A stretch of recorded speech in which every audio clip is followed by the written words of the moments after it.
Hi ha diverses maneres de recórrer una campanya electoral. El Partit Popular i el PSOE, per exemple, ho fan molt amb avions i a Ciutadans, eminentment els trajectes es fan amb autobús. Amb aquest autobús concretament, veieu que aquí al darrere hi ha taules perquè els companys puguem treballar amb els ordinadors, també hi ha corrent i wifi perquè puguem estar connectats, i qui ens porta amunt i avall per tot Espanya, ara estem anant doncs, de Gijón fins a Avilés, és el Jesús. Jesús, muy buenos días. Buenos días, que nos van a denunciar. ¿Cómo es esto de llevarnos arriba y abajo? De arriba a abajo, os llevo por las carreteras. Para arriba ni para abajo. ¿Y tienes contado los kilómetros que estamos haciendo?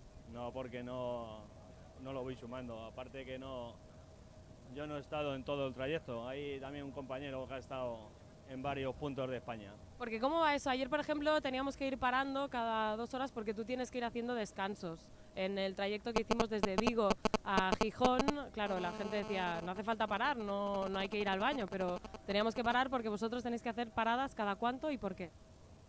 Pues tenemos una conducción de 4 horas y media y hay que descansar 45 minutos. Ese es el descanso que te dice que tienes que hacer. Luego lo puedes partir. Puedes hacer 15 minutos y un segundo de 30 minutos.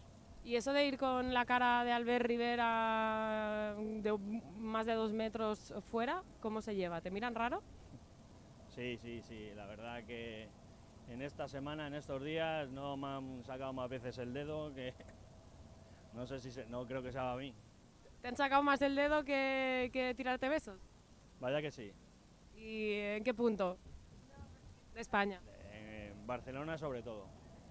Molt bé, moltes gràcies. Doncs ja veieu, amb això és amb aquest autocar és amb el que ens desplacem amunt i avall, després la ruta acaba a Saragossa i ja dijous ens n'anirem cap a Tenerife.